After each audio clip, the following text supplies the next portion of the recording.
Everyone, তো আমি রিট্টু। আর সকাল সকাল দেখো আজকে গ্রিন টি নিয়ে তোমাদের সামনে হাজির হয়ে গেছি। তো আজকে হচ্ছে রাধা অষ্টমী। তো সকলকে জানাচ্ছি রাধা অষ্টমীর অনেক অনেক প্রীতি এবং শুভেচ্ছা। তো আমিও কিন্তু আজকে পুজো করেছি, আর আমার বাড়িতে কিন্তু নতুন গোপাল এসেছে।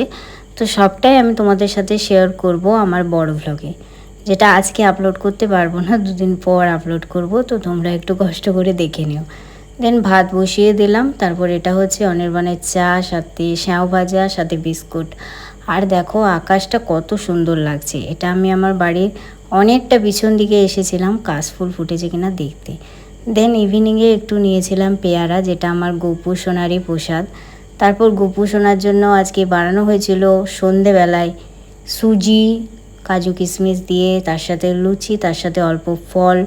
সকালেও অনেক কিছু দেওয়া হয়েছিল, যেটা বড় ভ্লগে তোমরা দেখতে পাবে। আর আমার গপুকে তো এত মিষ্টি দেখতে লাগছে যে আমি আমার চোখ সরাতে পারছি না। আমার বাচ্চাটা আমারই না নজর লেগে যায়, এটাই আমি ভাবছি। তো এত কিউট দেখতে লাগছিল এই ড্রেসটা পরে। তবে বেশিক্ষণ ড্রেসটা পরে থাকতে পারেনি। সকালে পরিয়েছিলাম, বিকেল পর্যন্ত ছিল, মানে সন্ধেবেলা পর্যন্ত ছিল।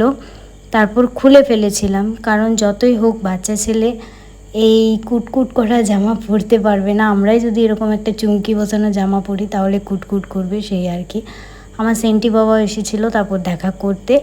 আর রাতের ডিনারে ছিল আজকে লুচি, সাথে পনিরের তরকারি, ব্যাস এইসবই। আর এটা অনির্বাণের ডিনার।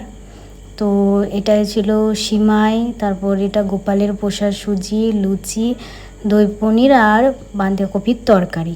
তো ব্যাস এটাই। তারপর নেক্সট ডে আমি এসেছি, তারপর কাজও করেছি সকালবেলায়। সারাদিনে কিছুই খাওয়া হয়নি, তো সেই জন্যই ভাত, ডাল, আলু ভাতের সাথে কাগজি, ঘি আর একটা ডিম ভাজা।